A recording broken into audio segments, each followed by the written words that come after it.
A Nascent Kaleidoscope. Chapter 121. This is a lovely taste. Where did you find these tea leaves? Sitting across from Zelretch, I set down my teacup. I'm surprised you don't recognize them. Zelretch took a sip of his own. They're from an extinct Camellia sinensis strain, found in Korea around the turn of the last millennia century. I couldn't help but fall in love with the taste, so I happened to pick up some seeds for later planting. Well, a few centuries later, they all but disappeared due to a famine that swept the country. Ah, so you have some growing in your garden. I nodded my head, making a mental note to acquisition some for myself when he is distracted. I feel like I should know that. Even this taste is slightly nostalgic, but even with the story added on, I simply can't recall the origin from memory. Well, that's to be expected in all, honestly. How long have I lived? It would simply be impossible for you to recall every single detail, ignoring any of the side effects of trying to transfer memories through such a way. I highly doubt that everything transferred appropriately from the start. True. His logic was sound. It just makes me a little annoyed, I suppose. That feeling like something on the tip of your tongue, but you can't quite speak it. That's what's happening when something like this occurs. It merely stayed in the domain of annoying, but still. I guess there are upsides. Knowing I like certain things without knowing why and rediscovering them all over again. It's been a really interesting experience. Picking up my teacup again, I briefly closed my eyes to enjoy the taste passing down my throat. It feels like forever since we've sat down and had a talk like this. Well, it has been quite a while for you. We had some words here and there before you left for Remnant, but nothing worth mentioning since you left for the Land of Shadows. How are you doing regarding that? He asked. Good. As best as I could be, I guess. I admitted. There was no point to either lie to myself or him here. I try to keep myself distracted, and spending time with my other girls helps quite a bit, but it still stings even though I know I'll get her back. A small smile rose on his face. Speaking of, you spent the night with dear Artoria, huh? I let out a sigh, though I couldn't help but smile. Rin practically dragged Artoria off after breakfast. No doubt a similar situation is happening in her workshop. Yeah, it was a little surprising. She's the one who suggested we move to my room in the first place. My, she's getting more confident then? Zelretch seemed pleased. He was well aware of her own self-esteem issues about certain aspects of herself. She is, and I won't lie and say I don't love it. She even was blunt about her boundaries, telling me how far she was willing to go. Good! Zelretch nodded. That girl deserves to be happy, and that attitude she had was not indicative of a fulfilling life. He hummed to himself lightly, enjoying the moment. And what of your other paramours? I winced slightly. Which ones? He let out an amused snort. Shall I ask how many granddaughters I have running around now? Artoria, Scathack Meridia. I stated. Those are the only ones I'm in a relationship with at the moment. At the moment? And where does Jin fit in here? As well as any other girls, I hope you haven't forgotten about Kunu and her mother. I haven't forgotten about Kunu or Yasaka. I huffed. You know very well how I feel about Kunu. I gave him a pointed look. Yasaka, though, I don't know, that's hard to answer. I obviously find her attractive, but... I paused, looking up at Zelretch and back down. I guess I'm kind of paranoid that she's just going to play with my feelings. She seemed flippant with her flirting, and it felt so hollow like it was her default setting. It makes it hard to try to emotionally invest myself. I ran a hand through my hair. I know it's stupid. She doesn't seem like the kind of woman to do that, but some insecurities are hard to just shrug off. I told her I would like to spend more time with her when I head back to my birth world, because I do enjoy her company. I sighed. It was hard to put my feelings into words right now. She is a nine-tailed fox. You should be aware of her nature as much as I am. Zelretch pointed out. I know. I admitted. I get it. Some things just aren't rational. Just work through your own feelings at your own pace. Zelretch gently smiled. And what of Jin? She hasn't been exactly forthcoming with your relationship beyond her being bound to you now. That. I thought it over. She gave herself to me fully. Oh. Zelretch raised an eyebrow. She's mine, so I'll take care of her no matter what. Careful, your devil nature is showing. Zelretch chuckled. Or perhaps it's your added dragon nature. Not all hoards comprise glittering gold and jewels. Both, probably. I feel really possessive about what's mine, so there is definitely a factor at play there. While I wasn't some caricature of a possessive boyfriend, I looked at all of my girls as mine. I also like to collect and take things that catch my interest. I mused. Speaking of, how is your hoard coming along? Funny, I said dryly, but I have some good stuff. True Longinus, Staff of Magnus, that's 2 divine constructs among my other things. I mentally went over everything I had currently. Should be beneficial for when the time comes. Any movements? Zelretch's expression turned hard. A few minor things here or there, but they're within expected parameters. It's very unlikely the spider would awaken before the time we calculated. Yeah, I know you're right. It's just hearing it being said is a bit of a stress relief. I finished off my tea. What are your plans for the future when we're away? Ha! He let out an uncharacteristic long breath. Act like a worried grandfather? He laughed. It makes me nervous, if I'm being honest, to finally see Rin off on her first big adventure. It'll be good for her to finally step out of yours and a lesser extension, my shadow. It was obvious she was feeling a little insecure when I first popped up. While we slotted into something resembling siblings, she still somewhat grates under my presence. The ease at which I am able to achieve what she's been trying for a while now. Yes, I tell myself the same thing, but this old man can't help but worry. Zelretch gave a gentle smile. I shall endeavor to keep my hands preoccupied. That dust is something I will most likely fiddle with in the meantime. I would make sure to leave a good amount here with him.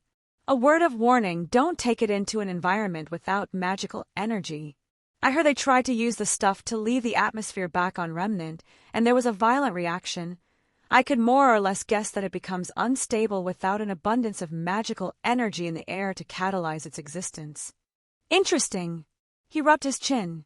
I shall see if I can do something about that. I know that look. Something had piqued his interest, and he would probably lose himself in his research for quite a while.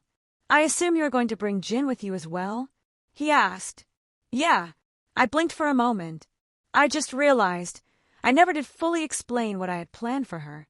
Well, you are a young man, and she is a— Oh, come off it. I scowled, earning a laugh from him. Her lamp is similar to my sword I picked up. It was supporting a pocket dimension by itself after the magics were already woven. I was going to use her lamp as the focal point for my house. Oh, that is a novel idea. He looked genuinely interested. And a pocket dimension created through magical means. Did you analyze it before leaving? I got a few looks at it. Nothing game-breaking, but they were solidly done. Fascinating. I really seem to miss some important bits from my looks over there. Couldn't really be helped. A couple of idiot gods messed up a lot of things. You had no way of knowing. He accepted my words, his expression turning a bit more serious. I believe I should speak of the heavy stuff now. I found a world that would do well without a grail. I felt my hands clench into fist unconsciously before releasing them, letting out a long breath. Is that so? Would you like the information? Keep it for now. I couldn't help but run a hand through my hair again, this physical tick of my ever-present. I really want to see Scat-Hack again, but I also need to see Meridia as well. I want to hold my goddess in my arms again. Besides, I promised Rin and Artoria an adventure. I won't go back on my words. I don't think I needed to say that I would be too tempted with that information right now. Good. We can speak of this when you return. He nodded, a smile on his face. I have no other issues I wish to bring up. Perhaps we should check on Rin and see what preparations she has made, and if she requires any help. He got up, beckoning me to follow. I looked at him for a moment. His eyes widened as I stood up and wrapped my arms around him. Thank you, I said. He was always so helpful to me, helping me with my issues, letting me vent about things that bothered me. You're a good grandfather. He didn't respond. He didn't need to. I knew how much those words probably meant to him. Instead, I felt him return the gesture, and nothing else needed to be said. Zelretch and I walked into Rin's workshop after receiving permission to enter, even having grabbed Jin to come with us, as hard as it was to separate her from the library. Is Rin bullying you, Artoria? I walked up to my girlfriend, giving her a quick pat on the head, earning a small noise from her in confirmation. She found my lion. Artoria muttered, Oh, the one I got her on our first date? I'm sure Rin must have been relentless with her teasing. And the fact that she sounded so possessive of it made me want to do some very intimate things with her right now, but cooler heads prevailed. Cute. I settled on a quick kiss to her forehead. If you guys are done flirting. Rin huffed. Never. I think I'm ready to head out. She ignored my witty retort. Walk me through everything then. I decided to get a bit more serious. I have about 100 jewels ready for use. I read through all the books you brought back, so I know the basic history there and what I'm walking into. She stated, the magecraft I have a decent understanding of, and I can cast the basic spells with some proficiency. Where are you keeping everything? I couldn't help but ask. The old man made me this. She held up a bag for me to inspect. Oh, this is well done. I nodded. It was basically as I would expect from Zelretch. I made one for Saber as well. Zelretch gave a gentle smile. Artoria beamed. I have stored the essentials I would require. It's full of food, isn't it? I asked Rin, who nodded, Artoria turning red and start stuttering denials. So, I wanted to stop by the college first, get you both settled. The Archmage there is someone I trust quite a bit, and several teachers I know decently well, but there are a few people I would keep my guard around. You made enemies there? Rin asked. Something like that. I sighed. An elf named Encano. Don't be alone with him. Don't let him get you to do anything. Treat him like a magus trying to delve into your craft. Easy enough. Rin nodded. He will not approach Rin without my presence. Artoria said firmly. He's a schemer, and he is old, as in past 100 years at a minimum. I ended up humiliating him, so he might try something on you both as revenge. Don't underestimate him and don't believe anything he tries to spout. They were more or less safe within the college, but extra caution would not be remiss. Do not make any deals with Deidre, consider them demons, and stay the hell away. I have one I'm on good terms with, so if you must, pray to her and mention my name. Your other girlfriend? Rin raised an eyebrow. Yes. I said simply. I am interested in meeting her. Artoria voiced. Don't worry, you will. I gave her a reassuring smile. The guards at the town bordering the college are good people. I know them well. If anything happens, then mention my name to them and our relationship. But I should be giving them a heads up anyways. Sheesh, I sound like a parent. I withdrew the staff of Magnus from my ring. Rin, take this. Why are you giving this to me? She looked surprised. She knew it was divine in nature, so I guess she was taken back. Just want to make sure you stay safe. I smiled. Idiot. She huffed, taking the staff from giving it a once-over and stuffing it in her bag. Kind of comical how things were put inside. Artoria. I glanced at her, swiping my ring and letting the true Longinus fall out. She didn't argue with me, taking the spear and stuffing it in her own bag. I shall use it if an emergency occurs. While I don't think it would do much in case that her sword fails, it was still something. I couldn't wield it at the moment without potentially killing myself. I'd rather she hold on to it for now as a peace of mind. Besides, there was a piece of Big G inside. That had to count for something. She also had Caliban, which, weaker than both the spear and her sword, still possessed some nifty abilities. Oi! Rin grabbed my attention, holding a familiar device in her hand. I finally finished this. It works only about 90% of the time, but I figured it was better than nothing for now. She shoved one of her kaleidophones into my hand. I laughed, hugging her. Idiot! She squeaked at my sudden contact, but she didn't push me away, returning the gesture with a little embarrassment. I finally let up, stepping out of her personal space. Anything we're forgetting? You got your noble phantasm, Rin. Of course, she said plainly. Rin has gotten proficient in its use. Artoria added, mayhaps there will be some people to practice against there. She needs sparring experience now. Plenty of people who survive with a sword in hand there, just a matter of finding them and paying the coin. Zelretch, who had been quiet thus far, finally spoke. I believe we have every base covered. Rin has been preparing for quite a bit now, and she knows the dangers she faces in this strange land. Dragons? Rin muttered. Yeah, I had to fight one when I was much weaker. I sighed, remembering that particular memory. But the college is well protected. Many powerful mages there, and the defenses are top-notch. Not to mention Artoria would be by her side. There are also a plethora of strange and magical creatures, so never let your guard down. I added, I get it.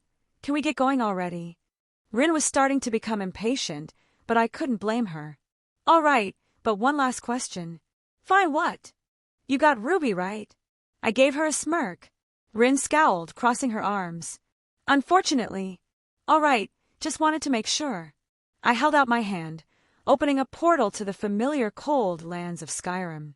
They didn't need to change. Rin was already wearing clothing made for cold weather, Artoria also wearing something similar. Well, let's go. I gestured as Rin practically skipped through the portal. Artoria gave me a smile as she followed behind. Jin, who had just been watching idly at the side, opened her mouth.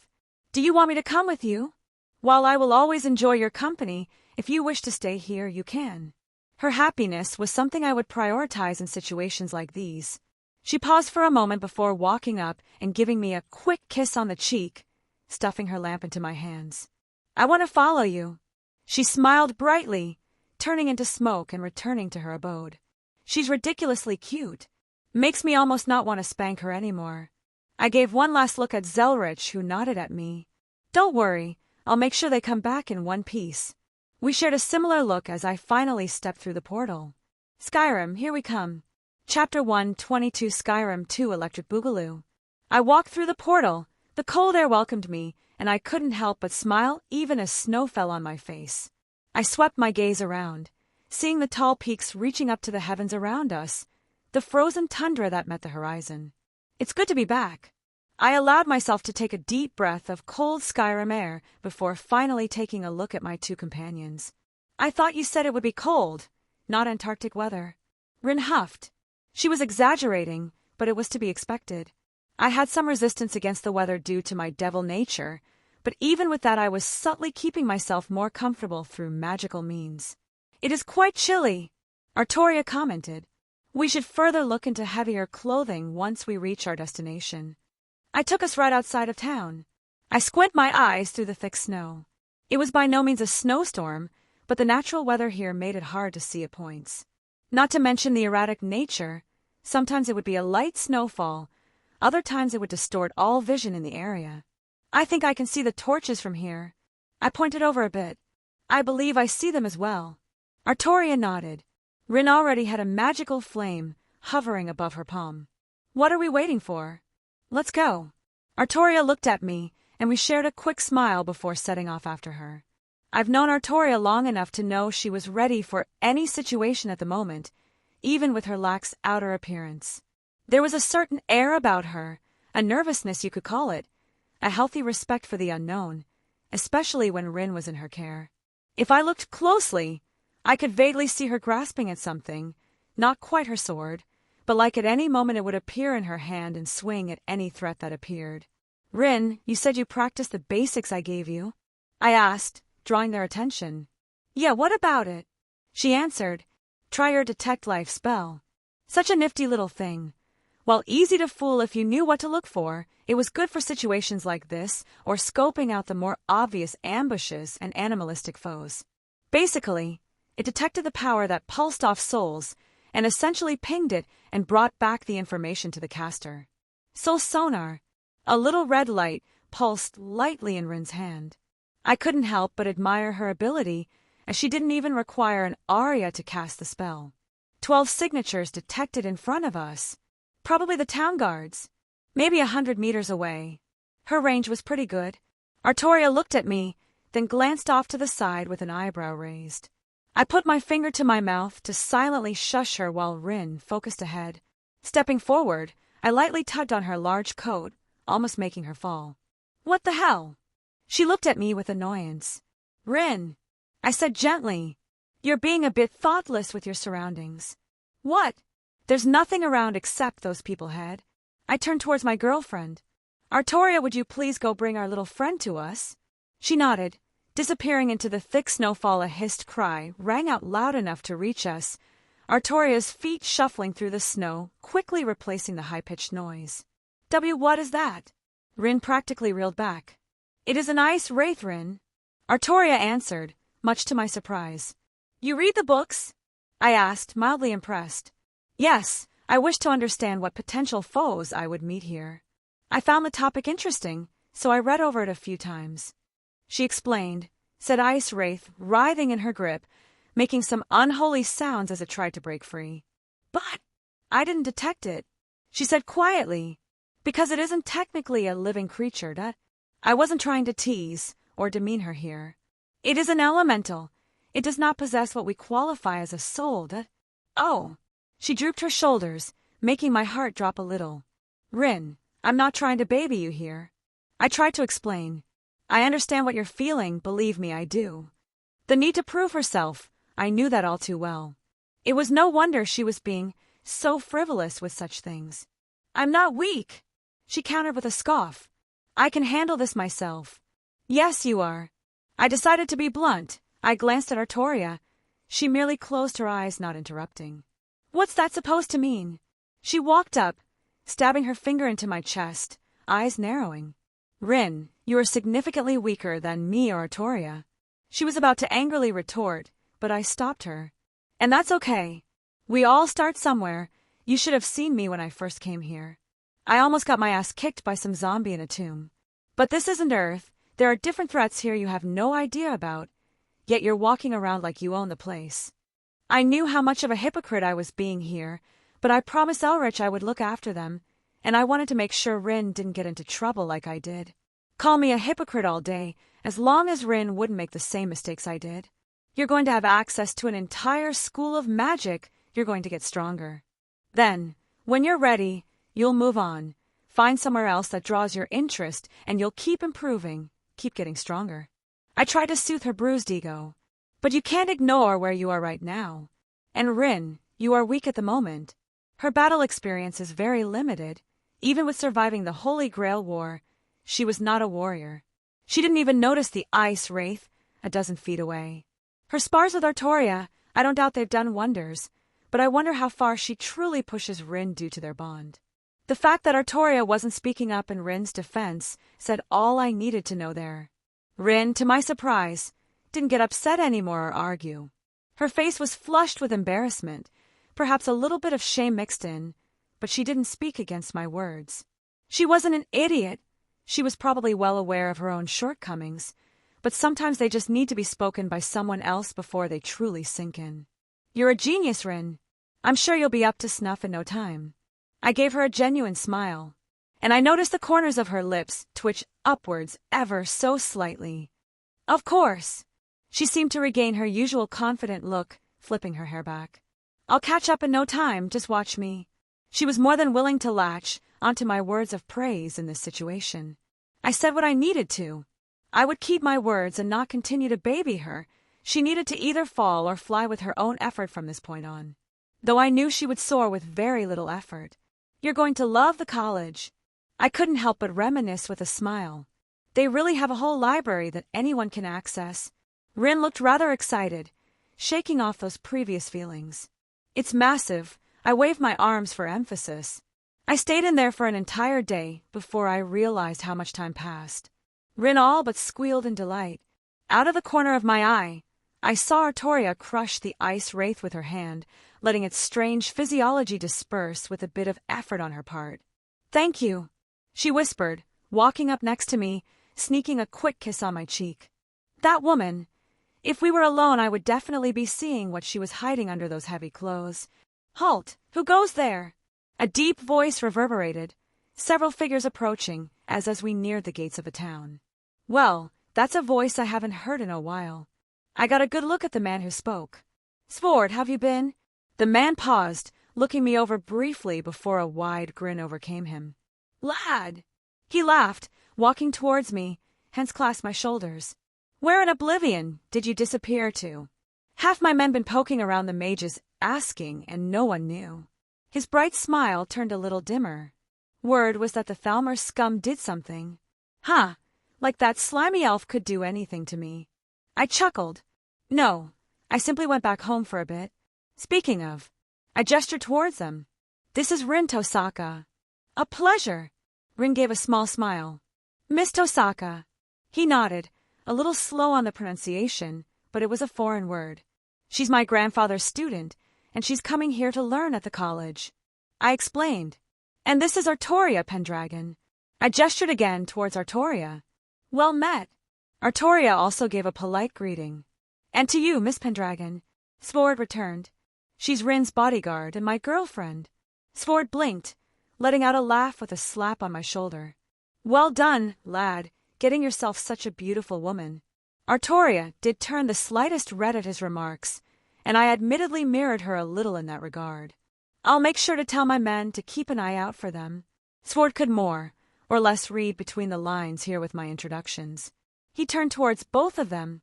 If anyone gives you any trouble up here in Winterhold, feel free to use my name. As guard captain, I have a little bit of influence around here. She smiled. Thank you, Svord. Artoria acknowledged his good intentions. None of that. He waved off her displays of etiquette. The lad's people are my people. He let out a hearty laugh again. You probably need to be heading to the college, but you better make sure to visit the tavern with us later. Of course. I nodded at his enthusiastic words. Now get going. He playfully shooed us away. I didn't realize you were so popular. Rin commented as we got out of earshot from them, having walked inside the town at this point. The Nords here are simple people. They respect honor above almost all else.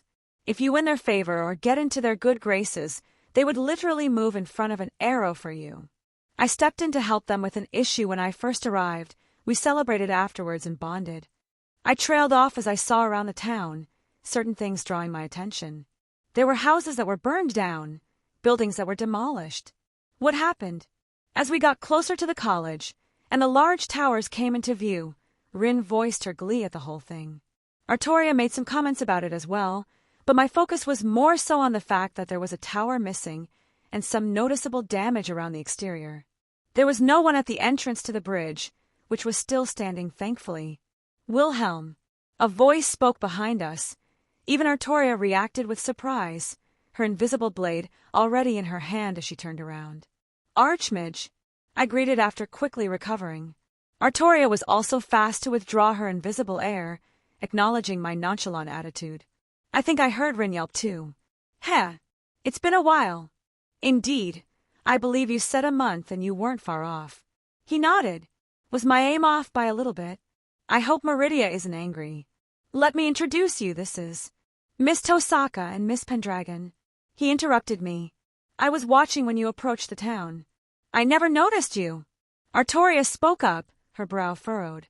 The Archmage's eyes twinkled with amusement. I am quite adept at what I do, Miss Pendragon. His way of monitoring the area is unique. I doubt you would be able to sense him even if you knew what to look for. It would take effort on my end, and I was adept at the magical arts. Even with Artoria's scary instinct, I don't think she would be able to pick up that she was being watched.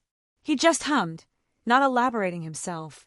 Usually, there is a little test for new students to be able to cast some simple spells so they can prove they aren't just coming here to cause problems.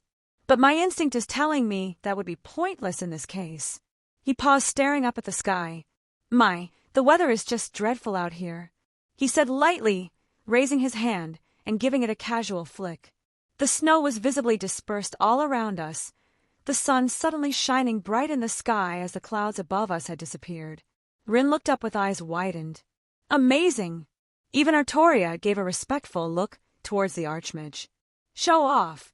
I rolled my eyes, much to his amusement. He ignored my words and continued. Now, I must apologize, but I require young Wilhelm's presence for a little bit. I have already relayed to Tolfter, one of our esteemed teachers, of your arrival. You merely have to follow the path to the main hall. Thank you, Archmage. Rin gave a slight bow, her words very polite. She was clearly awed by the power he displayed. I have high hopes for you, Miss Tosaka. If you require anything, please don't hesitate to ask. Artoria silently followed behind Rin as they started heading inside. I resisted the urge to force my presence on them, but they needed this to step out by themselves. Was it my possessiveness rearing its ugly head? I thought of them as mine in different aspects, but they also had their own paths to walk outside of my immediate vicinity. This would be good for both of them. So, what did you need to talk about? I was assuming it had something to do with the state of the college, even if such things perhaps weren't immediately obvious to any new eyes. Yes, about that. He looked at me dryly. We have quite a few things to speak of, Wilhelm. Chapter 123. The Archmage took us right into his personal quarters, the room looking the same since I had been away. I had to keep reminding myself that for them it had only been a month, yet years have passed for me. "You're different," he commented, sorting some stuff around. I could only assume we arrived here while he was in the middle of something. "Very different." He turned around, staring at me while rubbing his beard. "It's my—" A book fell onto my head. Ow! I gently rubbed the spot I was just smacked on. "You didn't even hear what I was going to say." "I could take a guess," he said dryly, though a small smile quirked on his face. I let out a small chuckle, sharing his sentiment. "I had a productive time away, I'd say." He didn't elaborate, and I was curious what he was referring to here. This man was very perceptive and had a keen eye, though he was still hard to read at times. Especially with you bringing another woman back when a Daedric lord is waiting for you. My smile dropped. To be fair, Meridia suggests such a thing in the first place. Again, he just looked at me dryly again. "Well, I'm not the one you need to appease." He shook his head. "Wait, how did you know she was waiting for me and didn't just visit me while I was away?" "She came and visited a handful of times," the Archmage explained. "Near gave me a heart attack when she appeared in my school, merely sitting to the side and watching as a teacher of mine taught a class." "That is extremely cute," I muttered, not the word I would use to describe it. He snorted. "Though she did aid us when we were attacked." I paused, contemplating that. "I was going to ask about the damage to the area." "Dragons," he said simply. My eyes widened at the implication. "How bad was it?" "A few Winterhold guards died, and we lost an older member of the college who retired from active teaching duty, and many injuries everywhere, but most are recovered in full at this point," he said solemnly. "That is surprisingly less than I would have assumed." I didn't want to be cynical, but dragons were very dangerous creatures. I don't think the one I fought was indicative of their overall strength. "It's thanks to you, actually." He began to move things around the room again with a mental thought. "As soon as you left, I activated the wartime defenses. They were created for the purposes of withstanding long sieges and cataclysmic events. They were able to withstand the attack of a dragon. I was very curious now. I knew this place was well defended, but to actually hear it. 2 dragons," he corrected, much to my surprise. "They attacked in tandem. I was able to focus the offensive magics to down the dragon who thought to attack the town, but the second one then focused on the college. And the second one was brought down as well. It was a hard-fought battle. Talfter was wounded heavily, but we were able to finally beat it in the end, but the college has yet to fully recover," he explained. Admittedly, most of our effort was focused on keeping everyone safe, while the dragon could bombard the place from the safety of the sky. I winced as he mentioned Talfter. "This is probably my fault," I mumbled. "If I hadn't been so stupid last time, maybe they wouldn't have been here."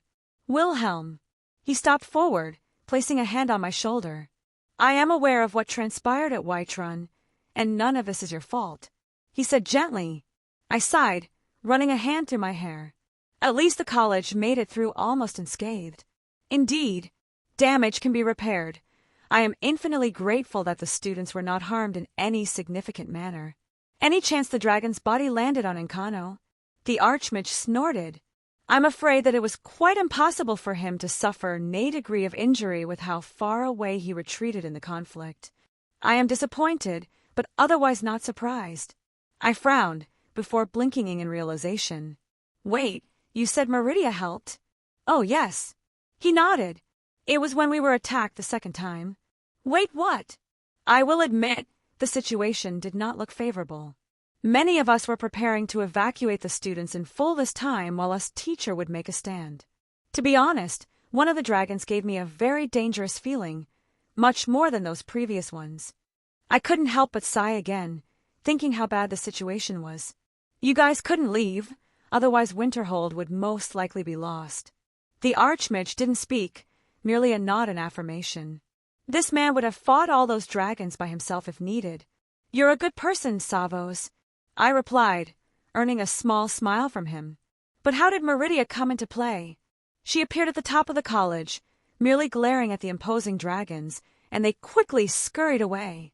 He let out an honest laugh. "I don't believe anyone else witnessed the scene." The things I'm going to do to that woman. I'll be sure to thank her properly later. I gave a cheeky smile. Yes, I'm sure. He deadpanned, but seemed genuinely cheerier than he was a moment ago. How's the situation everywhere else? He should be decently informed. Not too good, Wilhelm. Not too good. He sighed himself. Some places got hit hard by stray dragons, or some other nonsense with people taking advantage of the situation. Thankfully, nothing like Rift 10 has happened a second time yet. I clenched my fists. Maybe it was irrational, but I still felt like this was my fault in some way. What of Thorum? I finally got up the confidence to ask. Once I heard him start speaking of dragons, I had a small pit in my stomach. He perked up slightly. I did as I said. I sent him many introductory materials for various branches of magic. To my surprise, he sent me a letter nearly a week after you left giving his thanks and recommendations because he had already become proficient with all those. Thorum, really? I couldn't help but smile. Indeed, your friend appears to be quite the magical genius. Perhaps his nature as the Dragonborn is not the only facet coming into play here. He explained. But otherwise, Whiterun has been hit hard, perhaps the worst since Rift 10. He looked at my expression and began to explain properly. They hadn't suffered quite as severely. The city is still standing tall, but they've been attacked at least half a dozen times now. Maybe that's to be expected since it's known throughout Skyrim that the Dragonborn lives there. That! I stopped for a moment, rubbing my chin. The dragons would no doubt find out about him. Their pride wouldn't allow them to leave him alone. I couldn't claim to know their thoughts, but I don't think they would care about the city, only focusing on Thorum for their own weird sense of honor and pride. It's exactly as you say, he responded. While there has been damage here and there, it's mainly been outside the walls. Farms burned, livestock killed and devoured, but otherwise the city is unmolested. They seem content to call out the Dragonborn. And he's been okay. I wouldn't put it past them to enjoy the audience for their fight. If Drake was anything to go by, that would just make it more exciting.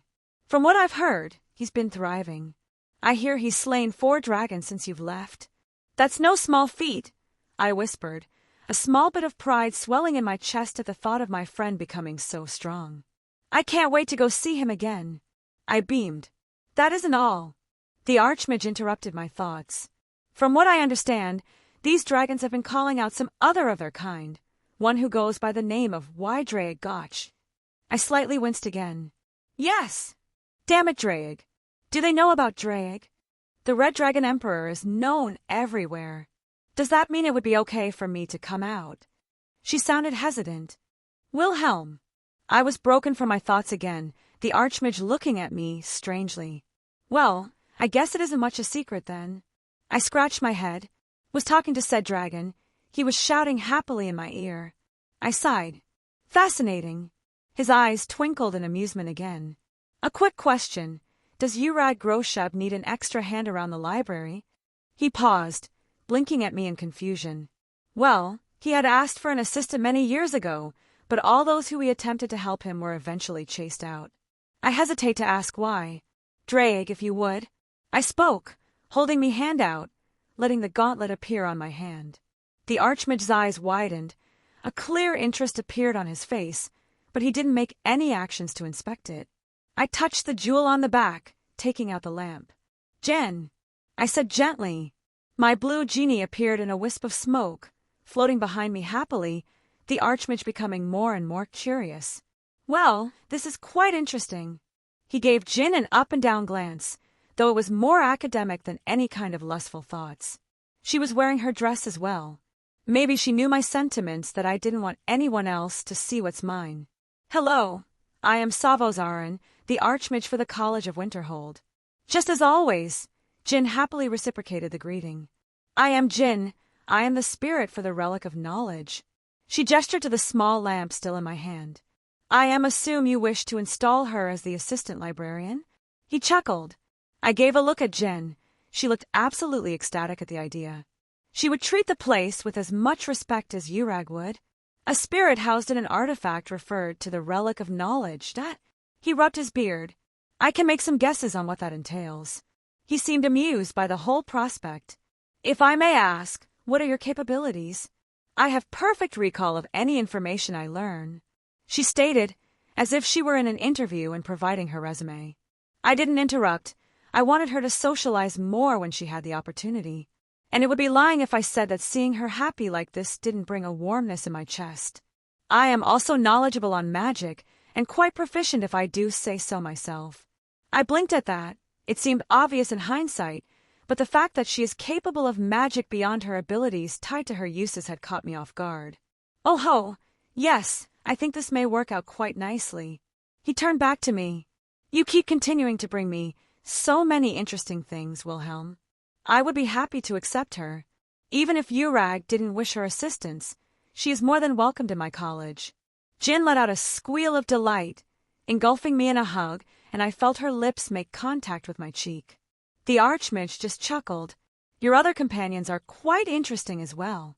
I took Jin into my arms, happily having her nesting her head under my chin. Rin is my grandfather's student. She's here to broaden her horizons, so to speak. He wasn't something I had to hide much from, even if I didn't like to particularly reveal secrets if I didn't have to. Though, I trust him, revealing Jin spoke just of how much. She has some insecurities. I wanted to choose my words carefully without speaking ill of her or revealing her own secrets, so she may try and bite off more than she can chew. I will keep an eye on her, don't you worry. He nodded. And Miss Pendragon, her bodyguard. She's a knight. She's sworn her sword to Rin's service. While she is capable of magic and probably extremely talented in that regard, she doesn't seem to possess any significant desire to learn the arts. A shame. He sighed. But if someone doesn't want to learn, there's no point in forcing the issue. Also, I once again tried to choose my words carefully. Artoria is strong. I want to make it clear that her priorities are Rin's safety, but in the worst-case scenario, a dragon may not be an issue for her. The Archmage paused, giving me a contemplative look. Thank you for the information. I will not take advantage of her presence. He seemed to read between the lines there. If the college was in danger, she would probably take action, even if she had to leave Rin's immediate presence.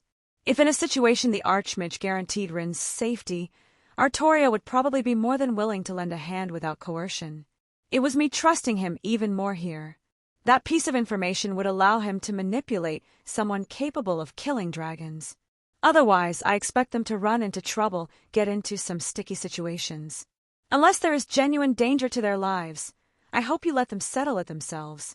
The worry word in me couldn't help itself, although I hope certain political entities keep their distance. His expression turned just a tad darker. Don't worry, I've already turned away certain political entities from further encroaching on my school, and the ones currently present are on very thin ice. Interesting, the Thalmor tried to gain a bigger foothold here, and it looks like Incano is very close to being kicked out. Good. Honestly, I feel like there's more I should ask, but you have a very powerful lady to appease, and I'm sure you are worried about your dragonborn friend. He smiled mirthfully. Yeah, I just nodded, not hiding anything. Go. He playfully shooed my away. I will look after your companions and paramours. I guess he realized what relationship I also have with Jin. Well, not like I was ashamed. Take care of yourself. I gave Jin a kiss on the cheek. She was happily watching our exchange in my arms. Thank you, she said quietly, but I felt like she meant it more than just for this specific instance. I told you, didn't I? You're mine, I'll take care of you.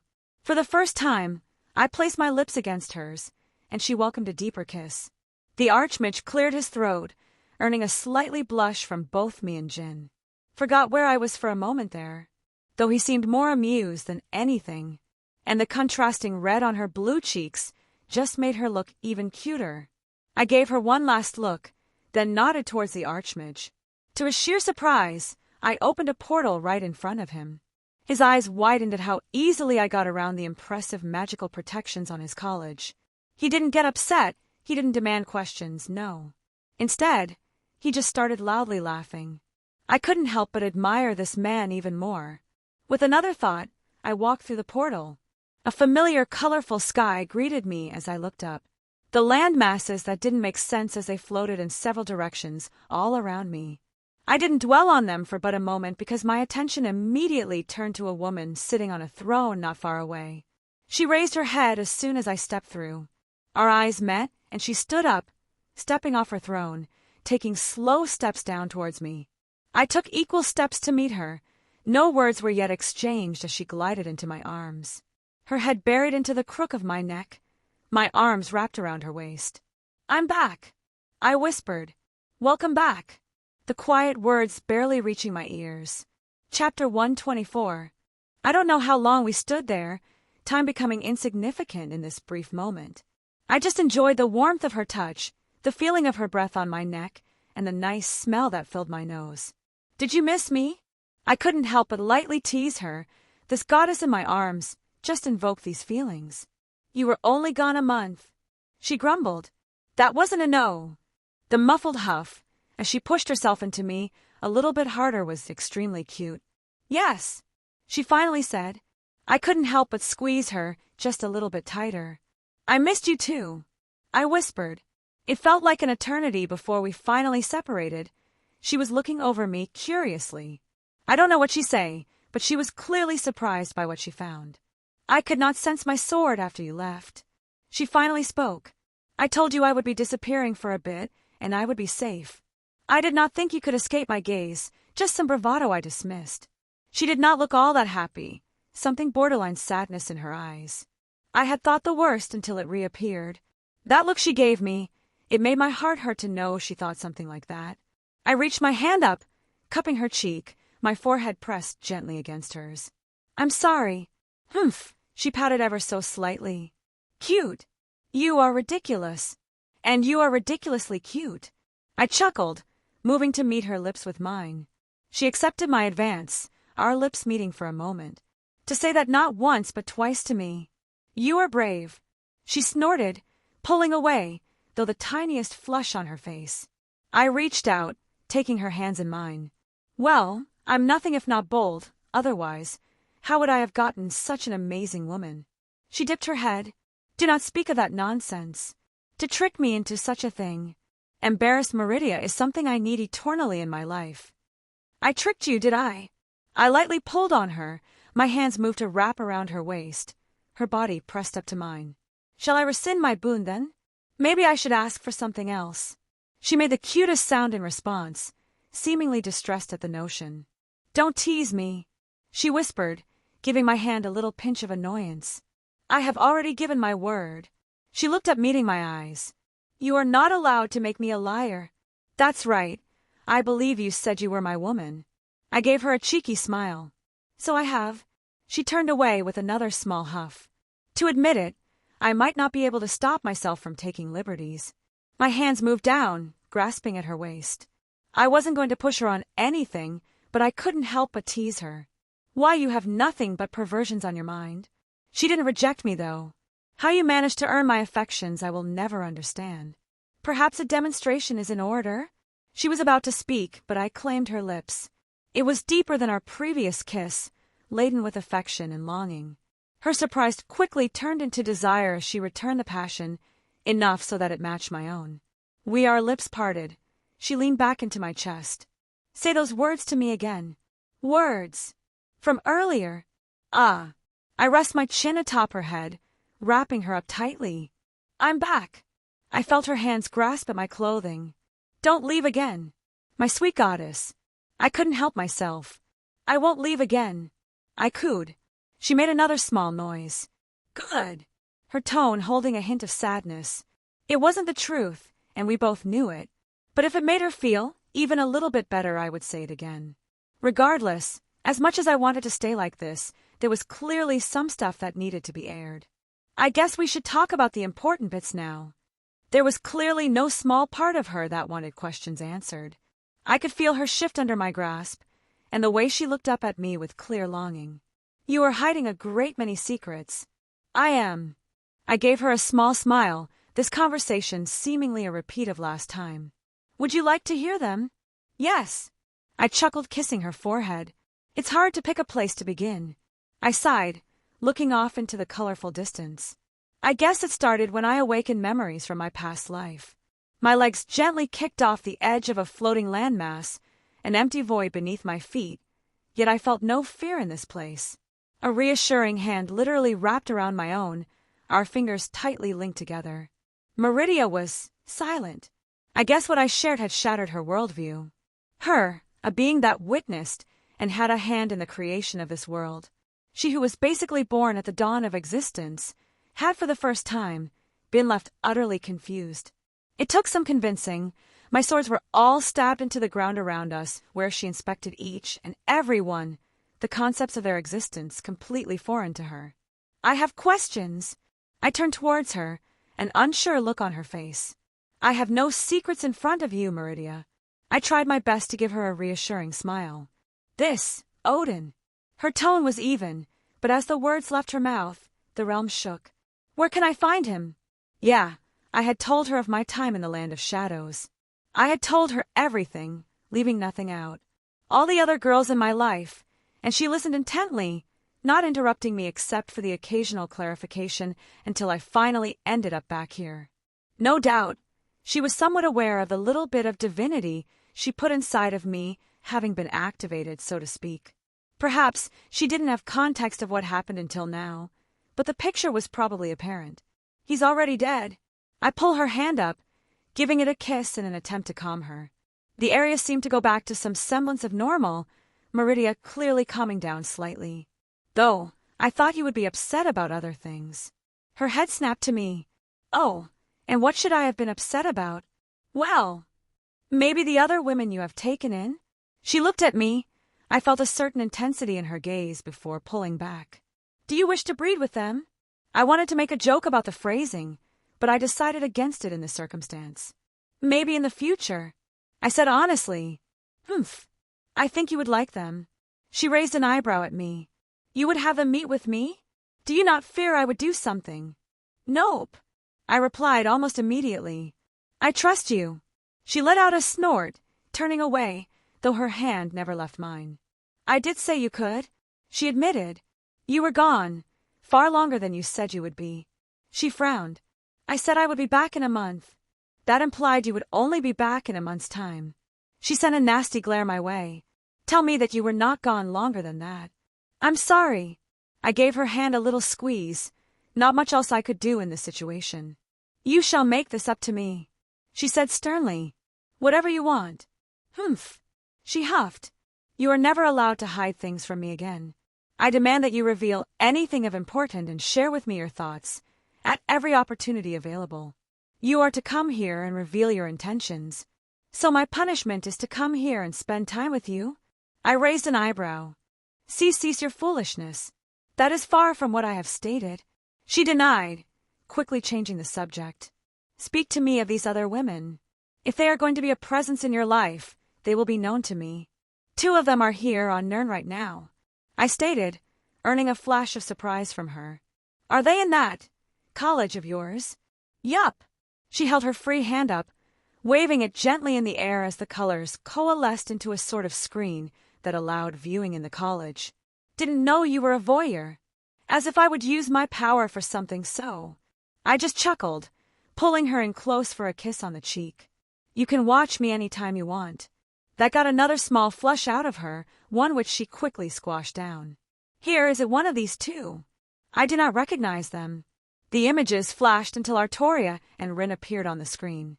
The black-haired girl is Rin Tosaka. She's from the same country as me, but a different world line. I explained. She would understand my terminology at this point. She's what we call a magus back home. This magecraft you mentioned. She pursed her lips. While I did tell her everything, it would take a while to fully explain the details. I don't mind explaining it all, but I think we should focus on the bigger things first. I gently focused her back at the matter on hand. I agree, she said simply. What is her relationship with you? I guess I would consider her like a sister. She is my grandfather's student, whom he considers a granddaughter. Your grandfather, the term you used to describe the person you were in your past life. She reiterated. You know, it sounds really strange when said out loud. If you were anyone else, I would have assumed you were mocking me with your story. She deadpanned. I couldn't help but chuckle at her words. If you want, he would love if you called him grandfather as well. I gave her a wink. I am older than your planet of birth. Technically, Zelretch is infinitely old, I countered. That is nonsense and you know it. Prove it. You. Hee hee. She just huffed again, unable to refute my words. So cute. Back on topic. I drew her attention again. That's Rin. If you see her, please take care of her. I will make sure nothing happens, she stated, almost flippantly, but from someone like her, something like her, that was worth a lot. I assume the blonde one is yours. Mine. That thought flashed inside my head before I pushed the possessive side of me back down. That's Artoria, Pendragon. She's my girlfriend. Meridia stared at her intently, enough that I was surprised Artoria didn't perk up from the other side of the dimension. She is pretty, Meridia said simply. She is. I nodded. She is a spirit. Meridia chose her words carefully. She's what is known as a heroic spirit. I wanted to clarify this right away. She is not undead in the way you would find offensive. Yes, I can tell she is a higher existence. Not a god. She paused. It is strange to consider other beings outside of what I know to be of such that can claim that title. If you want, I can take you away from here, to go see other worlds. I offered. She looked at me again. That. She looked deep in thought. I will think of this matter later. I wish to focus back on your other woman. What do you want to know? You said she is a knight? Yes, though I don't wish to speak much on her story. It's rather personal.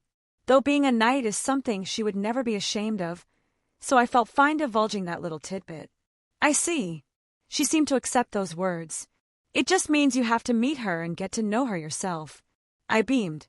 It was odd, but I think that made Meridia feel nervous, and I couldn't help but marvel at the fact that this super-powerful goddess was nervous at the thought of meeting Artoria.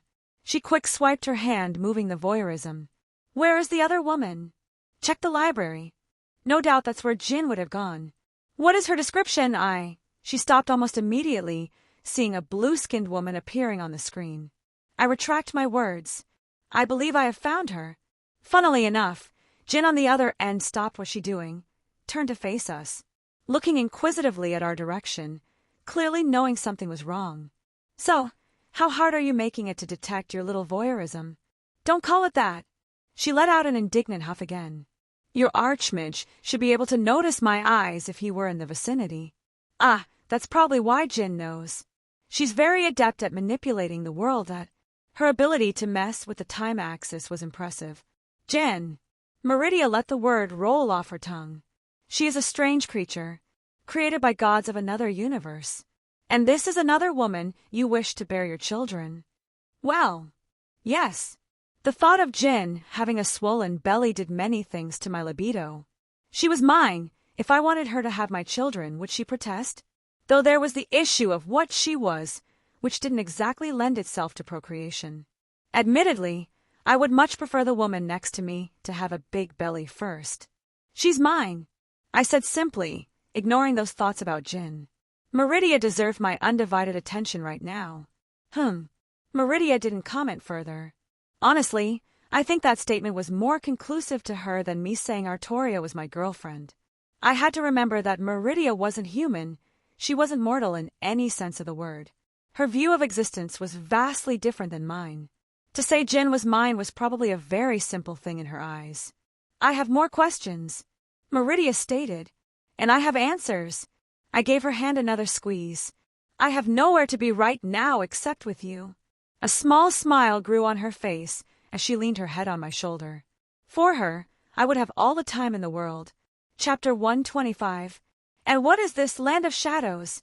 Well, that was a difficult question to answer.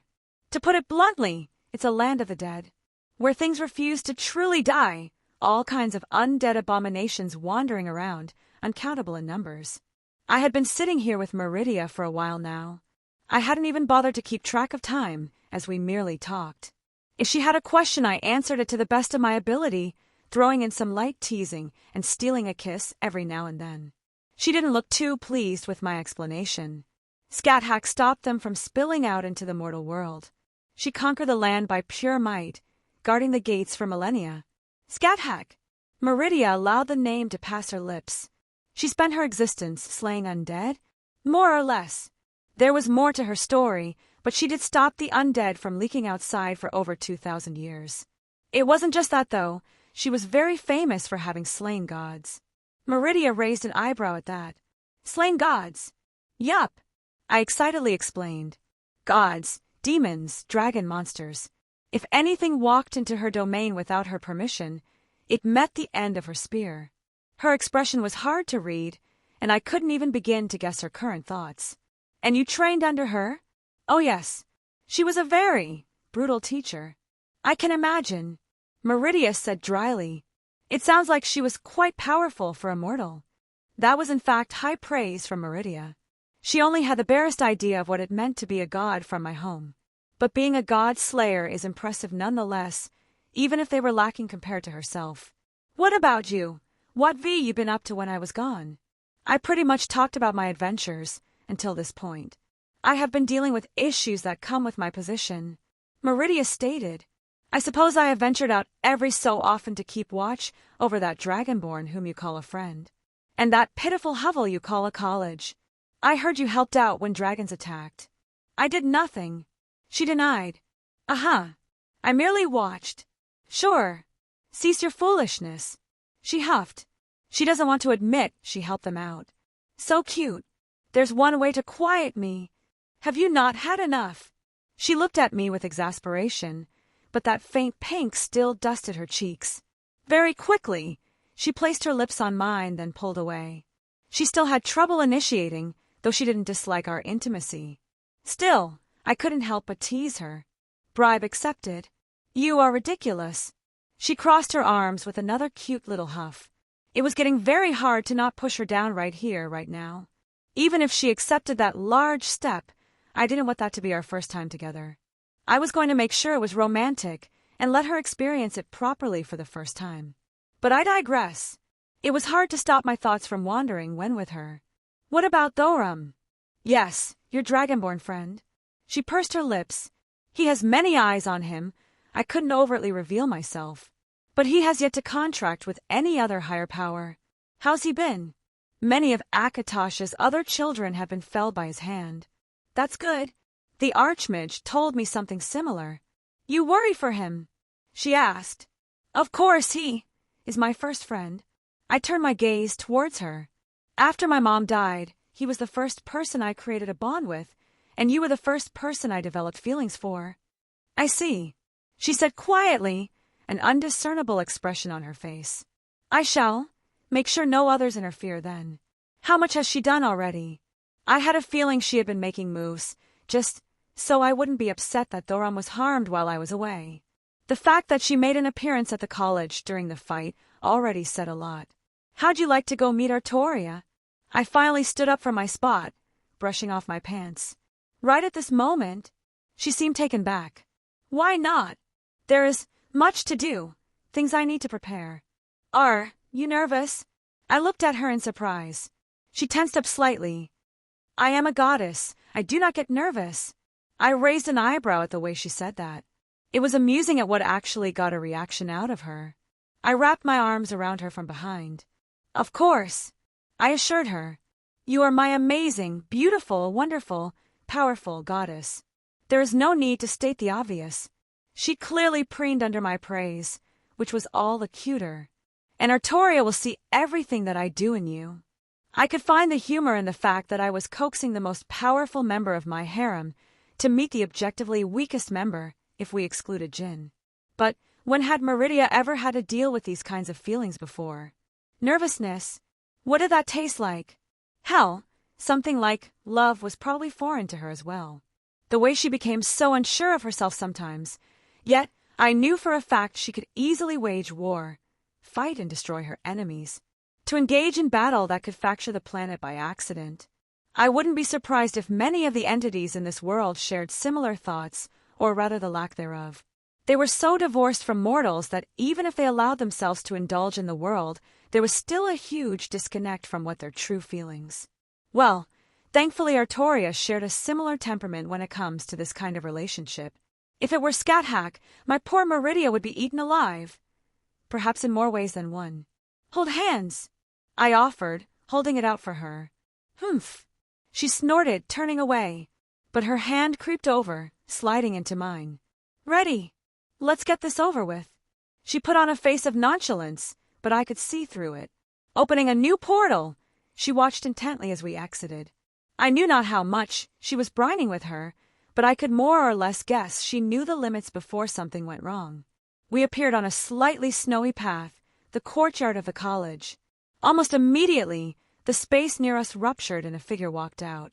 Wilhelm, wonderful. The Archmage looked at me, then at Meridia. I confused you for someone else, excuse me. He abruptly turned around and teleported away. Well, Meridia was quick to forego that initial nervousness. She easily hid her emotions, something I attributed to her non-mortal nature. Her stride was confident, and her gaze alone scared away anything that may have wanted to approach. I had to resist the urge to get her to blush. She seemed to lead me more than I her as she lightly pulled me in certain directions. I was assuming she knew where Artoria was, as she was navigating with extreme ease. I shouldn't have been surprised when we made it to the cafeteria. The scene with Artoria having her cheeks stuffed lit Den with surprise at our entrance. It was another memory I would cherish for the remainder of my existence. Rin also looked up, sitting right next to her with a stack of books nearby and one cracked open. Perhaps I was imagining it, but Meridia's grip on my hand just got the teeniest bit tighter. The awkward silence. Thankfully, there were no other people in this room. Yo! I finally decided to speak. Hey! Rin said without much thought. I was the one to lead Meridia towards the table, sitting opposite them too. Artoria and Meridia never stopped staring at one another. After a few more moments of silence, my cute knight spoke up. I'm Artoria Pendragon. It's a pleasure to meet you. While I had yet to introduce her to Meridia, I'm sure she could take a very close guess, with my hand holding hers and everything. Meridia, my cute goddess said plainly. It is a pleasure for me as well. Again, another awkward silence filled the table. Well, this is nice. I decided to fill it this time. A table filled with people I care about. I turned towards the black-haired Magus. And Rin. Fuck you, Schweinord. Her remark lacked any kind of scathing notions as I saw a small smile quirk on her face. Careful, you're going to make my girls jealous. I winked towards Meridia and Artoria, both of which shared a very similar expression. Artoria ducked her head, trying her best to even her expression. I admit, I have had thoughts on how this would go, but I find myself without the correct words. Meridia shifted her expression slightly, almost as if agreeing. I had just recently found out about Wilhelm's other paramours. I am too not sure how to handle this. Do you dislike my presence? Artoria asked. I had given him permission. Meridia pursed her lips. You are beyond adequate as far as my standards are concerned. Oh. Artoria quietly responded. Thank you for the compliment. There was another brief silence. Awkwardness filled the table again. Mayhaps we should have a conversation on how to proceed from here? I would like that very much. Meridia nodded. They both got up, moving towards the far corner, a silent agreement for them to gain some privacy. I didn't feel offended in the slightest. I knew there was some things they needed to speak between themselves. If I couldn't even have the small amount of trust in them, I had no business having a harem. Damn, I wanted to hear everything. Rin bit on a spin in her mouth, before stabbing it down into a bowl. I'm sure you can coax something out of Artoria later. I rolled my eyes. Besides, they need to sort some stuff out in private. Rin grunted in response. I could barely get anything out of her form the other night. She gave me a narrowed look. Makes me think something did happen. Nah, we literally just slept together. Clothes didn't even fully come off. I admitted, though I did explore quite a bit of her body.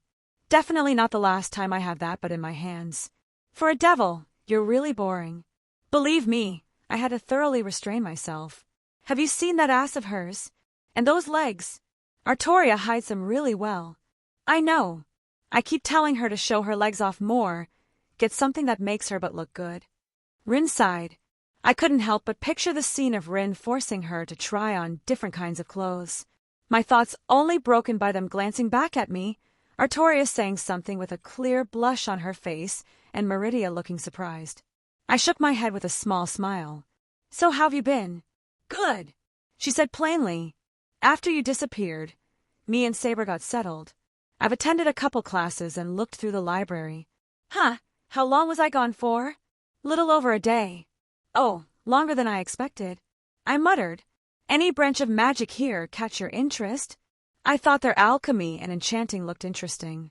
You mean you thought you could make a lot of money off it? I grinned. She flushed slightly. It's a practical path to study. I'm just teasing you. I replied. It is a good thing to study. I've barely touched them, admittedly. I wish I had spent a bit more in the past. But if you get good, then I can just come to you with any needs. Humph. She crossed her arms. You're not getting any discounts. Of course, I always pay for quality. I winked, much to her further embarrassment. She really wasn't used to praise. She was about to respond when suddenly our attention was pulled back to my two girls further away. A golden light filled the room, a familiar blade held in Artoria's hands. Wow, didn't think she would show that off so soon. I whistled. Excalibur was truly a beautiful weapon to behold. I never get tired of seeing it. Rin let herself slump down into her plan, arm propping her head up. What about you, Shorty? Who are you calling short? She snapped her head at me, glaring intently before calming down. And what do you mean? Talking about relationships. I clarified. Got any boy you're interested in? Or girls. Either is fine, and I'm sure Zelretch would love more grandchildren to dote on. I gave her another big grin. Anyone here get the courage to talk to you yet? Again, her cheeks flared red. It was a bit too easy to tease her sometimes. What's it to you? I have no ulterior motive. I'm just genuinely curious, and wondering if you found someone you're interested in. I don't have anyone, she grumbled, laying her head on the table. Don't get depressed. Skyrim's large, and even outside of here there are an infinite amount of worlds out there. If you really want someone, you are a beautiful and intelligent young woman. I have no doubts you could find someone if you truly wanted to. The look she gave me was a mix of embarrassment and genuine thanks. She didn't voice it, but I think she wanted to hear those words. I just propped my head up, watching my two girls interact for the first time, a feeling of contentment filling my heart.